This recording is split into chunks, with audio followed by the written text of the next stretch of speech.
display today. We have a speaker here today that's going to speak to some of it. We tried to touch on a little bit of everything. I'm sorry we don't have a lot of handouts, but if you would take a picture of it and then you can make it bigger. And so what did the indigenous people live in? Who knows? Caves or camping? In the dome. In the dome. That's what they used around here in Garland County. We just thought the teepee was beautiful. And Elaine Taylor did so much work on that. She hand painted the structures and did the drying rack. And we had the food, and colors were important. So we're going to learn some more. Our speaker today is Dr. Mary Beth Trubitt. She is the station archaeologist at the Arkansas Archaeological Survey's Henderson State University Research Station in Arkadelphia. That was a mouthful. She teaches anthropology courses, conducts research on Arkansas archaeology and history, and works with agencies, tribes, and local residents interested in historic preservation. Dr. Trubitt earned her PhD in anthropology from Northwestern University in 1996 and began working for the Arkansas Archaeological Survey in 2000. Her latest book was Extracting Stone, the Archaeology of Quarry Landscapes. So we know about that. It was co-authored with Ann S. Dowd, and it was published by Oxbow Books. Come back.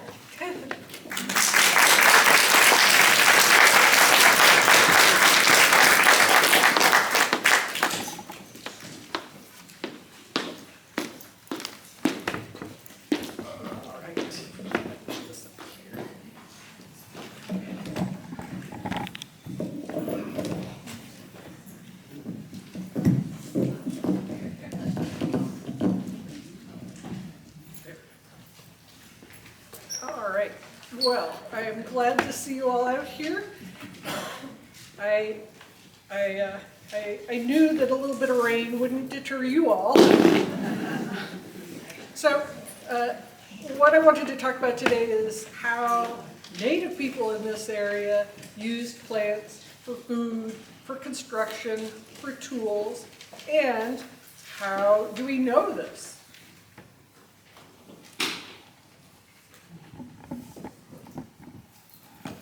So let me start with a little background. Now, archaeologists talk about archaeological sites. Sites are locations of past human activity. They include what we call artifacts. Artifacts are things that people make. They include ecofacts. Ecofacts are plants and animals. Plant and animal remains that can tell us about something about what people did in the past. And they include features. Features are constructions, architecture, constructions. So in order to learn about past human activity on archaeological sites and past plant use, we have several sources of data. So we can look at the preserved remains of plants themselves. In this area, we're talking about charred macrobotanical remains. We're talking about pieces of plant seeds or nut hulls or wood that have been preserved by charring. If organic material is burned but not burned all the way up, then we can still identify it. It actually preserves in the soil. So we can look at the preserved plant residues themselves. We can look at, more microscopically and look at residues that may be on stone tools or on pieces of pottery, residues of the foods that were cooked in a pot, for example. The lipids or fats from cooking plants and animals may still remain on the surface of some of these artifacts, and we can look at them. Or we can even look at pollen. Pollen is preserved sometimes in soils, and we can, there's specialists, pollinologists, who can identify plants based on the pollen, and we can look at past plant communities in an area. We might be able to look at impressions of plants that are preserved in clay that's used as a plaster or daub, and look at the kinds of plants that were used. We can look at the tools that are used for processing plants, the tools that still remain on archaeological sites that were used to process plants into food. Certainly the most direct evidence for plant use and food use would come from coprolites. Coprolites are basically preserved desiccated poop. Not something that I've looked at personally. Occasionally you get these preserved on archaeological sites, and that would give you very direct evidence of what people were eating in the past. So these are some sources, these are some of the sources of information that we have about plant use in the past. So let's look at a couple of examples. So first let's talk about construction. We have our houses up here. Native people, and here in coming from Arkadelphia, here in Garland County, I'm in Hot Springs right now. Here in Garland County, the native people who were living here in the past were ancestors of the Caddo people. And ancestral Caddo built their buildings out of wood, timbers, and thatch. The structure would be made out of wooden posts, and then the walls would be thatched out of grass, usually grass. So we can see, as archaeologists, we can see remnants of these on archaeological sites, especially if the building burned down and preserved parts of that superstructure in the ground. So up here, let me see if I have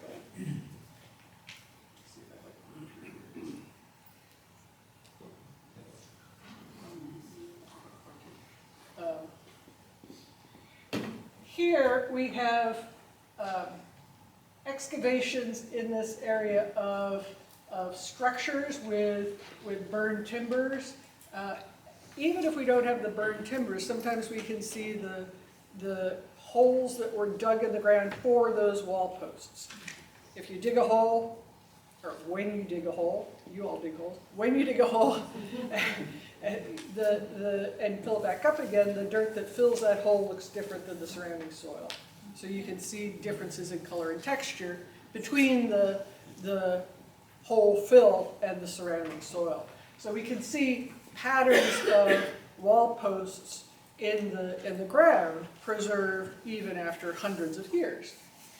We can sometimes see the charred timbers, the charred wall posts that made up that building. We can even see pieces of thatch, cane or grass thatch that was used if it burned, but didn't burn all the way up to ash. It's amazing what can be preserved from plants in this area. Here in the slide, I've got a chunk of wood on the bottom left. I've got a picture of grass culms from grass thatch. We don't know exactly what grass species, but but switchgrass and blue stem and Indian grass were all common grasses used for thatch in this area. And then I have a picture of daub, or burned clay, with cane impressions. So people would put clay around areas, maybe low down on the wall, or around the smoke hole in the top of the structure so that it wouldn't catch fire. That clay hardens, and if the building is burned, that clay fires hard into hard material that gets preserved archaeologically. And it shows an impression of the architecture. It basically shows an impression of the grass used for thatch or the cane used for thatch. And then on the lower right, I've got a picture of a reconstruction of a caddo grass house that was made, that was built, reconstructed at the Caddo Mound State Historic Site in Alto, Texas. Here, a resource for you, a webpage from the Texas Historical Commission that talks about the construction of that grass house. And I got the QR code for the website. The grass house that was reconstructed several years ago was actually demolished in a tornado several years ago, but a group has reconstructed a new one at the site as well. So there's a new version of it.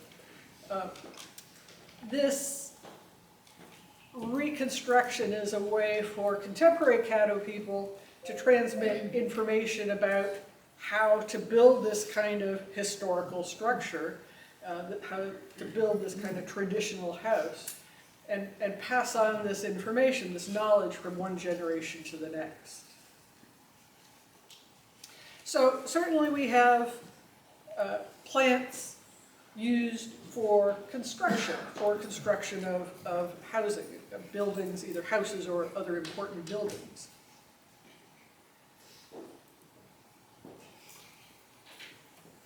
Plants, of course, would also be used for tools. Certainly wood for handles. A lot of times the stone tools that we find on archaeological sites would have been hafted. They would have had a handle on them. They would be tied onto a handle in order to use it. And if you're looking at just the stone part that gets preserved, it's kind of hard to imagine how to use an axe head if you're just looking at the axe head. If you have it on a handle, then, oh, of course, you're using it to chop down a tree. So the handles are an integral part of that tool, but oftentimes wood doesn't get preserved. And especially in areas like this, where you have wet, dry, wet, dry. In order to get organic material preserved in an archaeological site, you have to have very wet all the time, very dry all the time, very cold all the time. You can't have transitional like we do. So we don't get organics preserved on archaeological sites here in Garland County. But I have some examples of a basket and a moccasin and a axe that's been hafted onto a handle that were all recovered from dry bluff shelters in the Ozarks. So in northwest Arkansas, there are a number of caves and rock shelters that have extreme dry conditions where organic matter has been preserved. And we find amazing examples of the kind of things that people made out of wood and fiber and basketry. Opens up a whole area of information about how people were living in the past when you see these organic materials.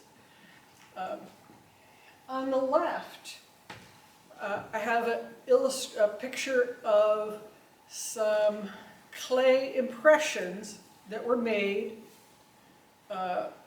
from pottery sherds. In some areas, people have decorated or at least roughened the surface of pots with fabric or with string, cord, twine. And if that fabric was pressed into the surface of the clay pot and fired, then if you have a piece of that pot and you press a piece of clay or putty into the surface, you can get a positive of that organic material. So what we see on the left would be the fabric, or a version of the fabric that was used in making that pot. Now, we don't see that here in Garland County. We don't see a whole lot of fabric or cord impression on pottery around here. But I've got these examples from the Mississippi River Valley where you do see examples. And it's really amazing to see all of a sudden the variety of fabric that was made using plant fibers and weaving plant fibers into cloth for clothing. After its use, it might have been used to create the surface of the pot, but during the fabric's lifetime, it was used as clothing. So again, a whole sector of material culture that we don't normally see archaeologically that is certainly an important part of people's lives. So we have plants used for tools and for fiber. And here I've got another resource for you. This is the Arkansas Archaeological Survey website about the bluff shelters in northwest Arkansas, where we have such great preservation of plants and plant material and tools made from, and baskets made from plants. So, construction, tools, clothing, and then of course, plants were used for food. So, our main source of information for archaeological sites in Garland County comes from the recovery of bits of charred plants, seeds, nutshell, wood that is found at archaeological sites. Sometimes, if we're lucky, we can find a pit filled with trash. Yes.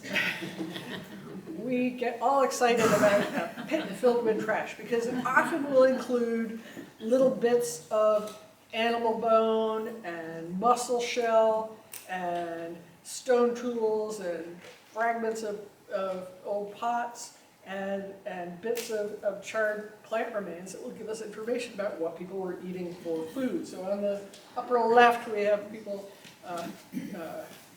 profile drawing the pit that was found at the archaeological site. This is a project I directed near Mount Ida about 10 years ago.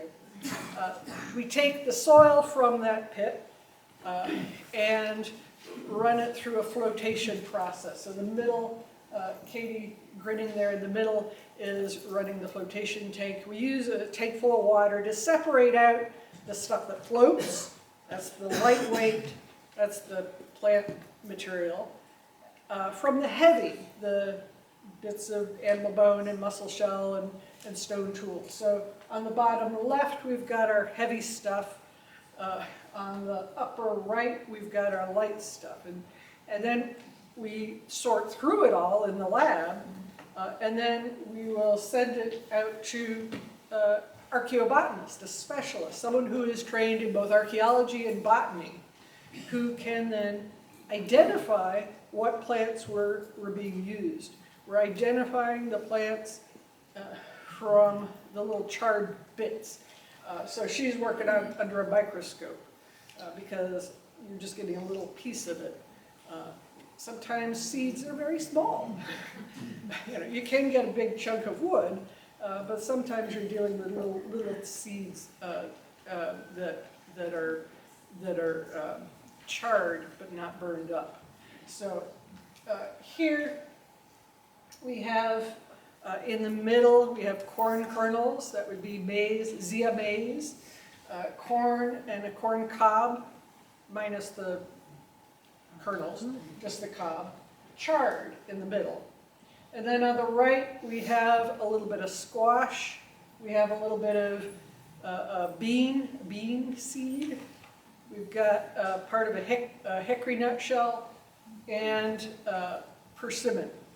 No, not persimmon, sorry, maypop seed.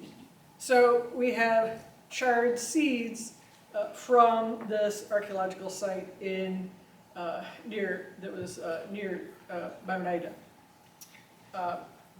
For me, getting these results from the archaeobotanist just opens up a whole world of information that I don't see. I mean, I look at stone tools and I look at potsherds all the time, but learning about the plants that people were eating at this site just really opens up my imagination. So after, I brought a little bit of show and tell. It's a large group, not everyone may get a chance to look at this, but I brought in a little bit of show and tell for you. Send this around.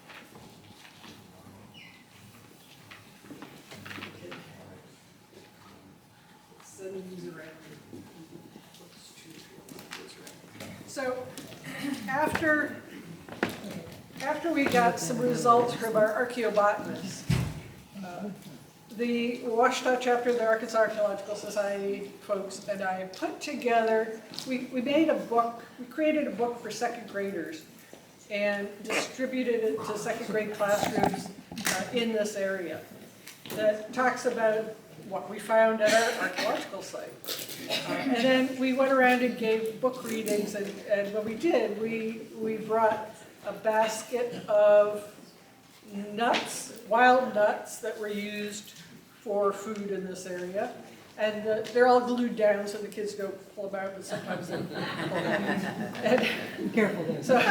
So nuts, which were a wild resource. And then crops, which were a domesticated resource, domesticated foods. So we have corn, beans, squash, and chenopodium, or quinoa, that were all found on this archaeological site, and other crops as well. So here in the Ouachita Mountains, we have just limited information from archaeological sites on the domesticated plants that were used. However, there was a highway department project recently here in Hot Springs area that involves some archaeology. And as part of that project, at one of these archaeological sites here, they uncovered, again, charred plant seed remains that were then dated. So we have, and here I'm just going to read from the section of their report, domesticated, charred seeds from native domesticates dating to the late Archaic through early woodland periods.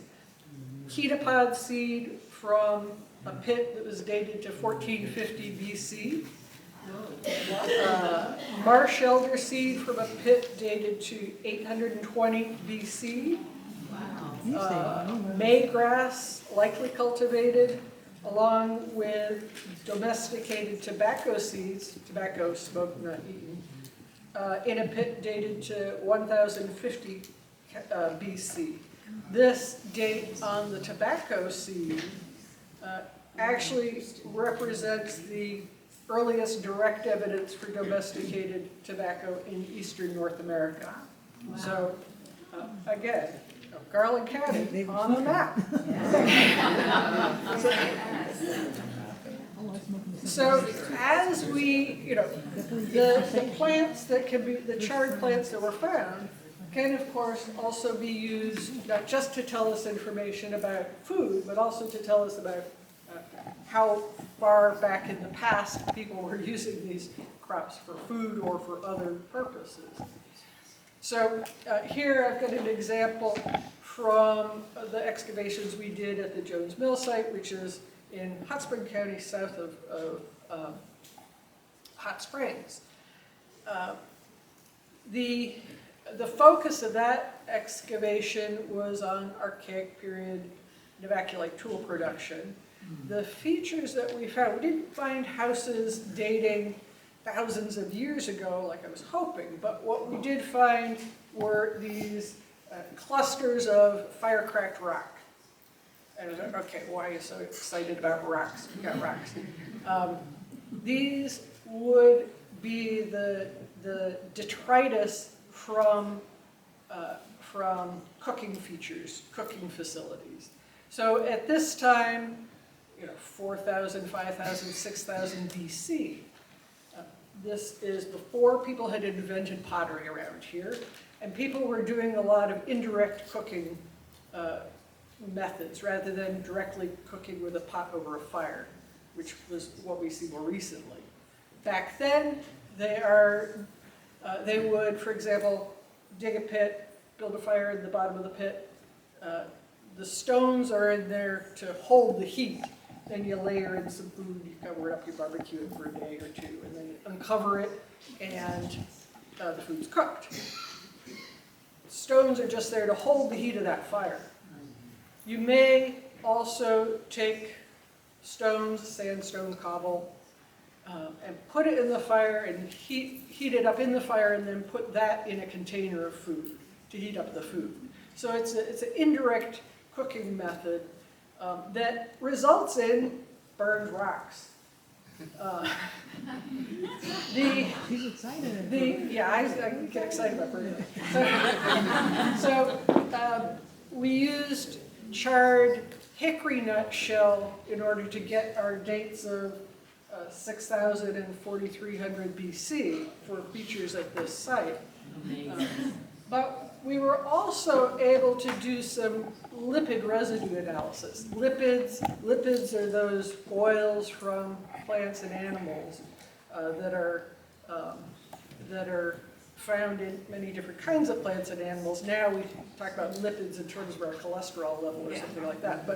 But if you're using that hot rock to heat up your container of food, you might have some food residue on that rock. So I had another specialist, Mary Mullaney, who was looking at analyzing lipids from the surface of these burned rocks, and figured out that although a lot of it had already degraded, she was able to see lipid biomarkers from plants, seed oils, and conifer, the conifer probably being firewood. But the seed oils and the plant sterols were from plant products cooked in these cooking facilities. Not enough to tell me specific genus or species of what they were cooking because it had deteriorated, but it was encouraging to think about the traces of food that might be on the rocks or in later time periods on the inside of pots. The pots that people are cooking food in would also have these residues. So, projects in the Ouachita Mountains give us information about the variety of plant and animal foods that are found here. So we have wild resources, including nuts. Nuts were very important. Nuts are healthy. They give good healthy oils. Back in the past, people were more concerned about getting enough fat rather than too much fat. That's a modern issue. So we have nuts of several different varieties. We have fruits, wild fruits that were collected. We have domesticated crops that were grown in this area.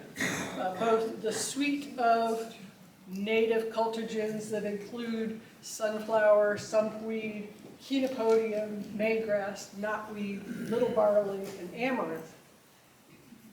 Do we really want to eat something called a weed? Well, yeah. Yes, we do. We don't think about them now. Chenopodium was very important around here. Chenopodium was a local domesticate. Nowadays, we can find a variety of Chenopodium that is quinoa that's grown in South America. There was a domesticated version that was grown in low altitudes around here, in warm climates, that went extinct. And then we also find the so-called tropical cultigens, corn and beans and squash. Corn domesticated initially in Central and South America. Makes its way up here later on. Okay, now I switch into teacher mode. I teach at Henderson. So when I teach about anthropology and archaeology at Henderson, I tell my students that there are something like 6 or 7 different areas across the world where you get the independent domestication of agriculture. The idea for agriculture, the idea for plant domestication, initially is found in something like 6 different places around the world. Well, one of those places is Arkansas. Who knew? You don't hear about that. So the story goes something like this. If we look back thousands of years ago, people are using a lot of nuts as a source of food, hickory nuts especially, and process not like nibble on nuts at Thanksgiving. Pound the nuts, extract the nut oils, and use that as a source of fat for your cooking. So we have heavy use of oily nuts. Then we see a shift to oily seeded plants, like sunflower. Sunflower is something we still have around today. Squash, marsh elder, these are oily grains. Then we see a shift to starchy seeded grains, like Chenopodium. And we have this assemblage, this whole suite of local crops that was domesticated in the Mississippi River Valley and in Arkansas, beginning roughly 2000 BC, 4,000 years ago, and became the staple for people living here for several thousand years.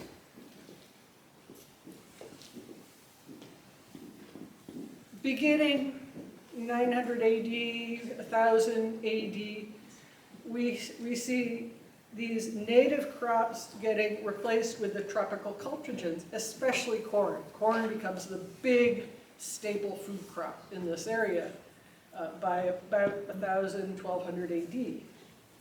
But by this time, people have been growing crops here in Arkansas for several thousand years.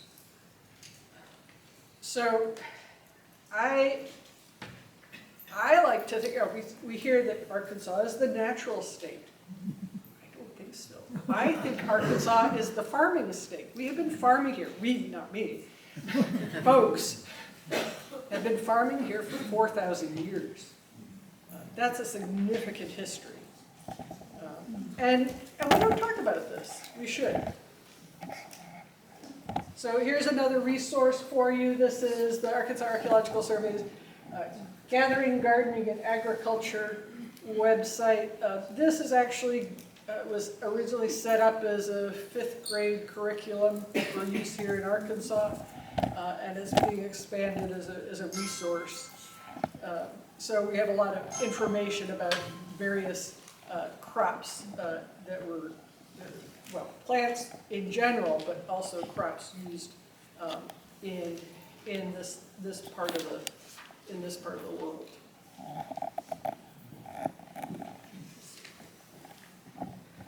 So, keep an eye on my time.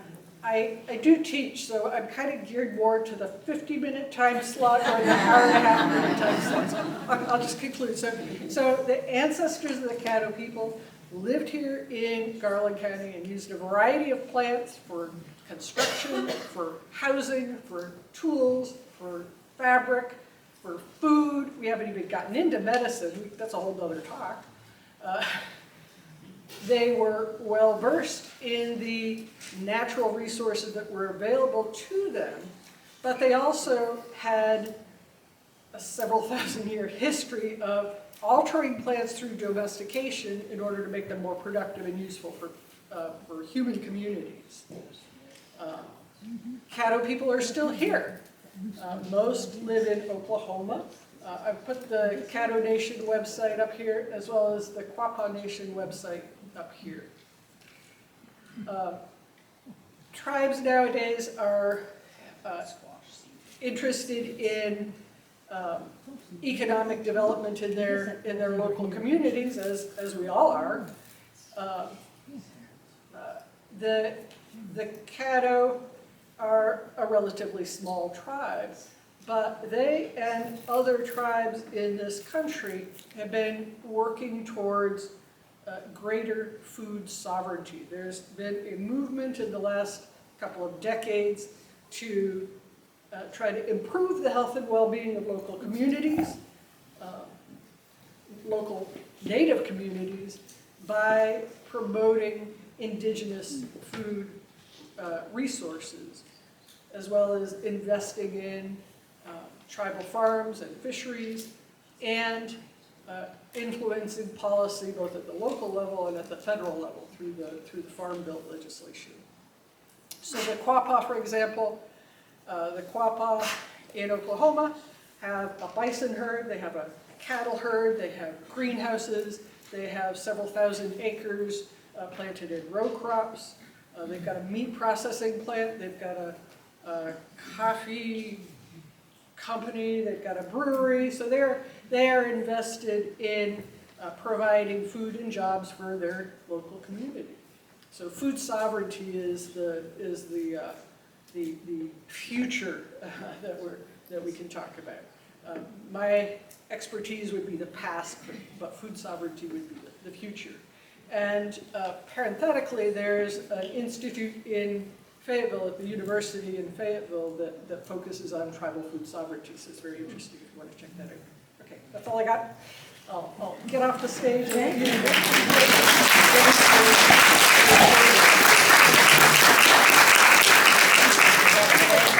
Any other questions? sure, if you have time, just to... Yeah, just a couple.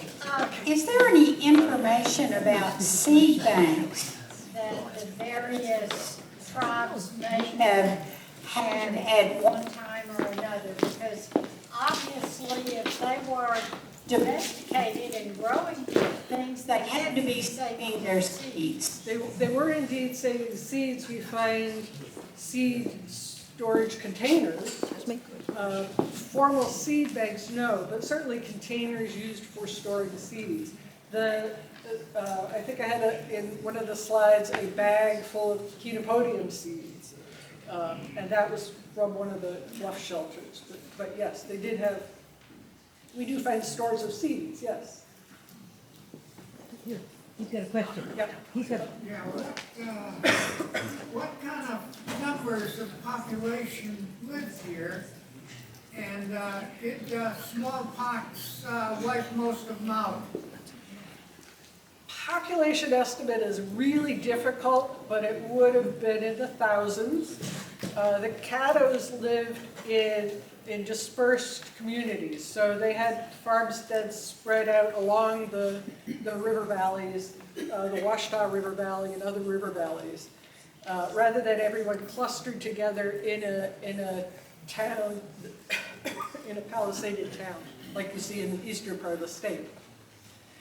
So population levels are hard to figure, but circa 1400 AD, there would have been communities all up and down the Washita River, spread out all along. You'd have seen smoke from kitchen fires all up and down that river. And yes, disease greatly impacted people in this area and across North America. There were diseases that were introduced with visitors from Europe that hadn't been seen here before, and especially in areas where you had compact communities, people living in close proximity. We all know this from the pandemic. People living in close proximity, and you get communicable diseases, then you get a loss of life, yes. Disease, warfare, and disruption of communities is the story. You know, when I teach about North American Indians, it can be a depressing last 500 years. Yes. But you know, the Caddo, the Quapaw, the Osage persist. They are still here. They are still here. They are not just in the past, they are here in the present as well. So, you had a question here. Yes, you do. Well, my question was, since they still persist, when we ask them, we could ask them like what kind of food they ate. Would that be easier or more accurate? Could we ask people now like, what kind of food they ate? Because, like, Yes, certainly. Do they retain that tradition, or do they not eat any of this anymore? You know, some people retain the information. There is a disconnect, and the disconnect is because we did have an explicit policy of eradicating Native American cultures and languages here in the U.S. In the 1800s and much of the 1900s, we have explicit policy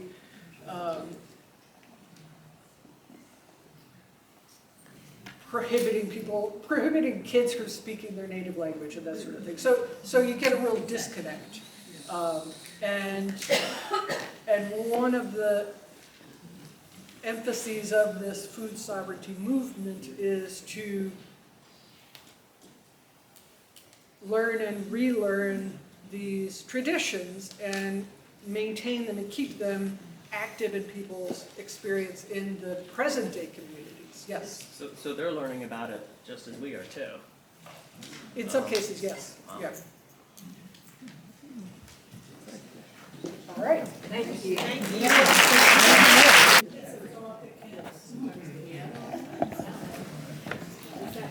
If anybody, well, I suggest you take a look after the meeting at the things. We've got some, you're welcome to take any of those handouts. I don't have very many, but you're welcome to take what I've got. And just see the effort that the committee put towards the detail of some of the things Dr. Trubich taught us today. Thank you.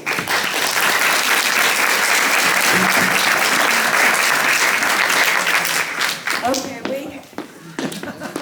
are you missing the other guys? Hello. I think it's back there somewhere. You with that? Okay. I'll have this. I did, that's.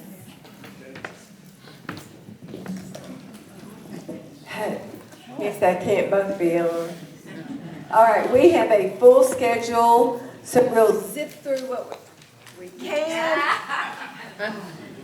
And we'll zip through what we can and spend the time on the important stuff.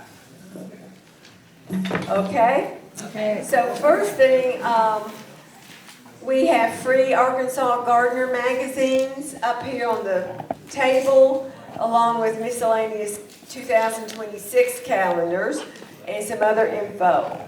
So we'll go through the officer reports. Marsha. The October general meeting was posted in our newsletter. Are there any additions or corrections to those minutes? Then they will be published as written. Thank you. Okay, Cheryl? I can't hear you.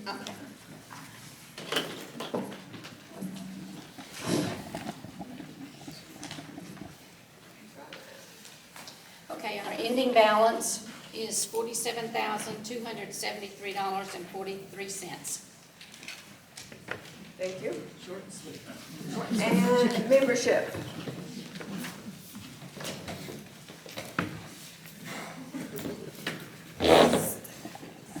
Okay, I'm very pleased. We have 106 members present, and we have 9 guests, most of which have, when I've talked to them, that they are signing up to be in our next year's class.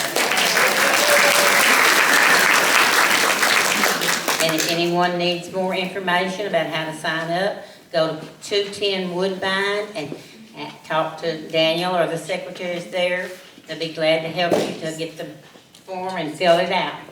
We have done well on our hours. A few people need to add some more hours in, but we have sanctioned hours for work of 19,952. We have non-sanctioned hours of 1,331, making a total work hours of 12,283. We also have education hours, 6,210. Now, if you have not got your hours in, or you're continuing to work, be sure to get your hours in by the 15th of December. If you are signed up and planning to work at the gardens, this system will let you go ahead and put in the hours that you have signed up to work out at the garden. If you can't do that, or if you do something you weren't planning to do, you can put it in on January the 1st, and it'll be counted for this year if you need it. If not, we'll just go ahead and count it for next year. But, so try, if you know anyone that needs help getting their hours, have them contact someone. All right, and thanks for all your hard work. Thank you, Lynn.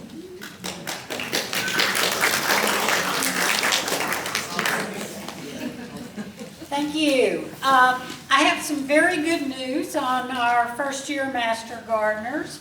20 of the 25 are now certified.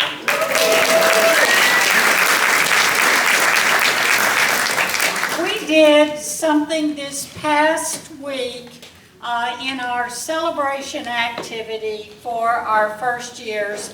There were a few that were first years that were not able to attend that day, and so we're going to continue today with part of that activity so you can experience with them some of the excitement they felt. We consider our first years and our whole Master Gardener community something of a special fraternity. So we pinned our new first years that have been certified. And we had the mentor pin the first year when they reached their 40 hours. Now, I would like for my committee, Diane Arrington, Paula Jackson, and Joyce Parduski to come up here and help. We've got our sashes over here and our pins for pinning them. And we are going to ask the mentor to come up with the first year and pin them. But our committee will help you if we have, if the mentor is not here or if they need help getting the sash, if y'all will get the sashes out and get the pins ready, we'll try to do this quickly. Okay, I need Rhonda Backus, and Ann Hires is her mentor. Is Ann here? Okay, girls, you're going to need to help pin Rhonda. Okay, I need Sydney Brewer, and Sydney's mentor was Judy Green. Okay. Ann Butcher, and her mentor was Sherry Davis. Is Ann here today?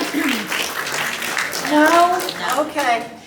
Sherry, will you get her sash so that you can take it to her next time you see her and pin her, please?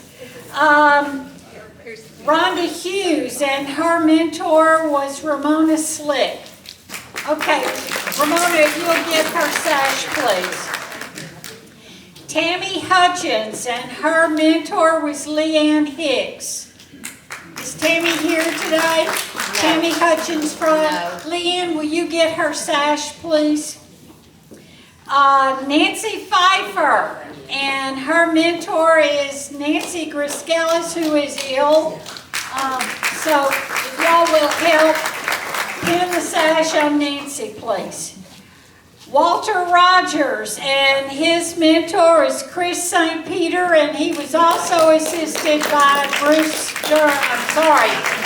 Durham. Okay. Amy Gardner, and her mentor is Donna Peebles. And Kay Walsh, and her mentor was Becky Landis. Okay.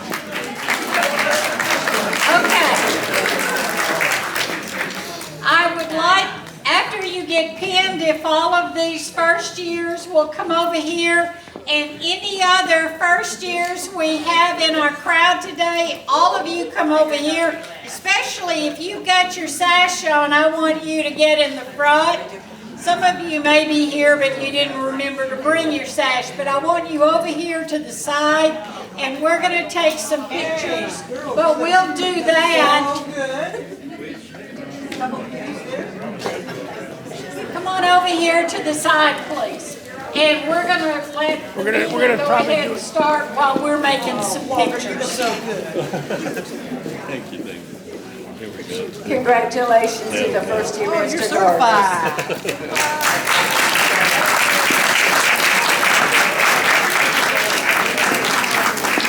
Okay, so the first order of business is the election of the 2026 officers. The slate of officers presented by the nomination committee is Sherry Davis, President, Shar Becker, First Vice President. I tell you what, if y'all will stand up. Annette Gibson, Second Vice President, over here. Sherry Davis. Cheryl Volpert, Treasurer. She's up here. She was appointed treasurer in 2024 because somebody else couldn't serve, but now we need to actually elect her. Secretary Becky Landis, I think she's over there. Yeah, she's over there. Okay. But we're going to vote on these people individually, and nominations from the floor are welcome. So, for President, Sherry Davis, are there any nominations from the floor? Because you know that you will be the president if you say no. Okay, all in favor of Sherry Davis being president, say aye. Aye. Elected. Okay. Shar Becker's first VP, any nominations from the floor? All in favor of Shar Becker being first vice president, say aye. Aye. Shar is elected. Annette Gibson for second vice president. Any nominations from the floor? All in favor of Annette Gibson being second vice president, say aye. Aye. Cheryl Volpert, treasurer. Are there any nominations from the floor? All in favor of Cheryl Volpert being treasurer, say aye. Aye. Becky Landis, secretary. Any nominations from the floor? Somebody was waving. Pam Bentz, you were waving your hand. Okay. All in favor of Becky Landis being secretary, say aye. Aye. Okay, thank you. Our officers are elected. I am appointing Walter Rogers as assistant second vice president for next year, and Pam McNutt as assistant treasurer. Very good.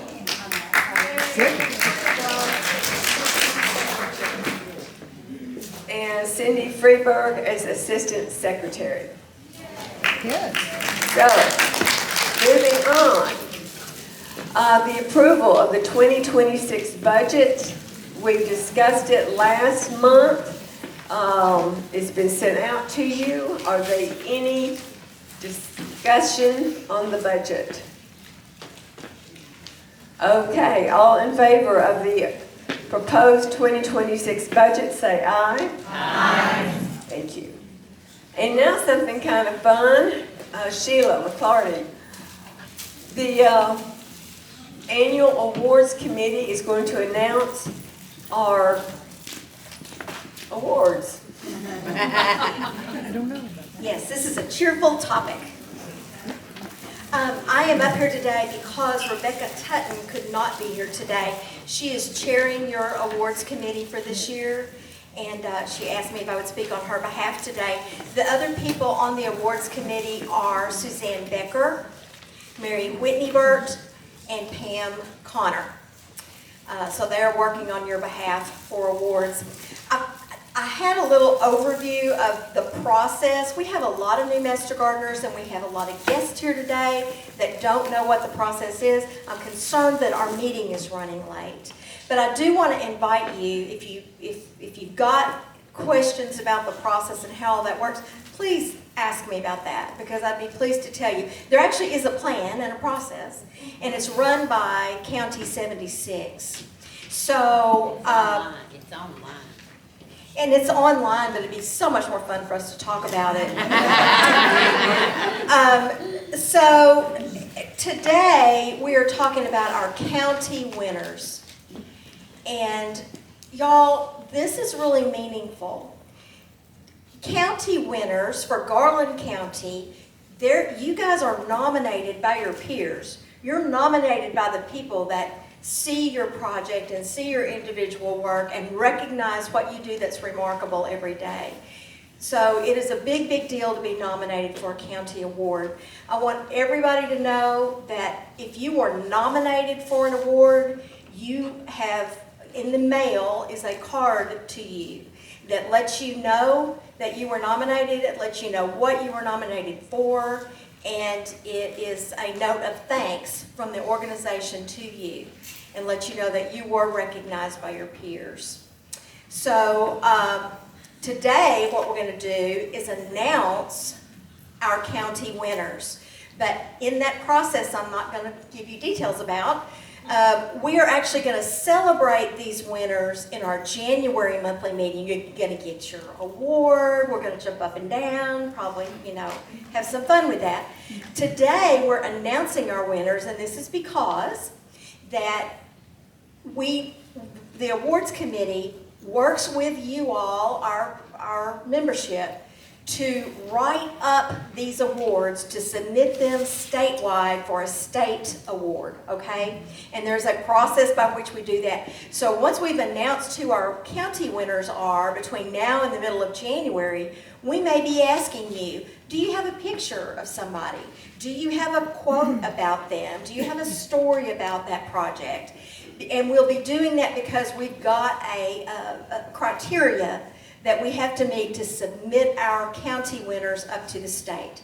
And the state winners are announced at the State Master Gardener Conference, which is the 1st of June, and it's going to be in Conway. Faulkner County is hosting it this year, so it's going to be in Conway. So that's a very quick way to let you know what the process is. So now, for the fun, I get to tell you who our award winners are for 2025. I'll start with our friend of the Master Gardeners, and that award goes to Mr. Rick Vance. Yay!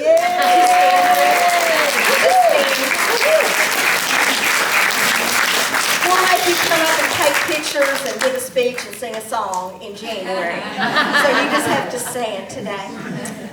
Our Rookie of the Year, that award goes to Janet Aragon. Am I saying that correctly? Aragon? And this is the most awkward thing of my life. But the mentor of the year this year is Sheila McLarty. Our project for excellence in education. The winner this year is our marvelous Sew and Till Committee, chaired by Karen Grisham and her wonderful committee. Our project of the year is Southern Inspiration Garden, which is chaired by Alan Wright.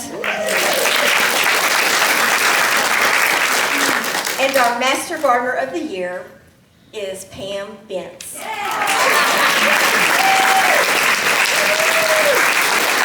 Congratulations, everyone. Thank you. Okay, Linda Riddle will talk to us about the December potluck.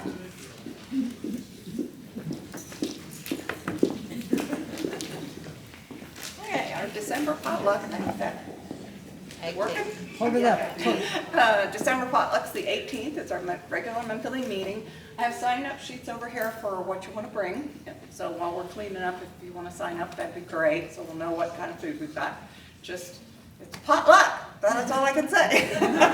We also have our appreciation tea on December 3rd, and so all of the chairs, co-chairs, and their assistants, we'll want to thank them for everything that they've done, and you can email me and let me know if you're coming, RSVP. So thank you.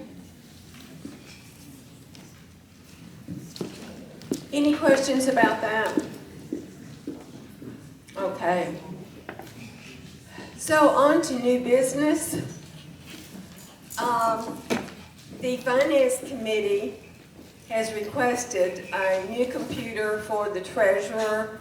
It was purchased in 2017, and that is a long time for a computer. So I'll just read the motion. It's on the agenda. The Finance Committee moves to purchase a new computer for the treasurer at a cost of up to $1,500 to include the computer, software, and computer bag. And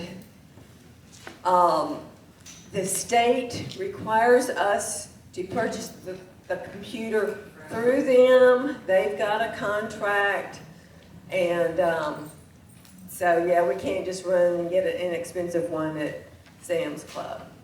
So is there any discussion? Is there also a monthly cost? Sorry. Quicken is what we use for the treasurer software, and that is $110 a month. No, sorry. A year? A year. Very good. Sorry. Got everybody's attention. See, you're paying attention now, aren't you? Okay, any other questions? All right, so to vote, I'll read it again. The Finance Committee moves to purchase a new computer for the treasurer at a cost of up to $1,500 to include the computer, software, and computer bag. All in favor say aye. Aye. Nay? Thank you. We've got calendars out there. They're $2 a piece. If you're a chair, they are, we historically present calendars to the sponsors, so those would be free to use. So just let Cheryl know how many you need to give to your sponsors. We're out. Oh. Well, They have he's to go got by the some. office. Okay. And we'll have something in the newsletter or an announcement about how to go about doing that. Cutter Morningstar. We do not have a chair for Cutter Morningstar. There have been no hours worked for that in 2025. So we will be sending a letter to the sponsor saying that we are no longer considering that a sanctioned project.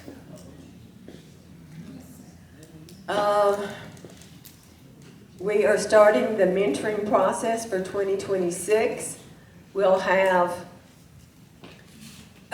interviews with the new or prospective Master Gardeners.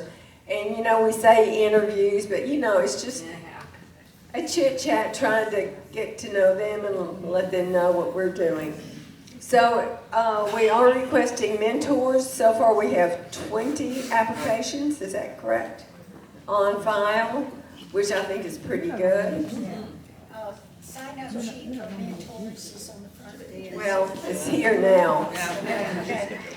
And let me tell you, you don't have to be a wonderful gardener and know everything about being a master gardener. You're just there to make the new master gardener feel comfortable and help them kind of journey into the projects and, you know, our culture.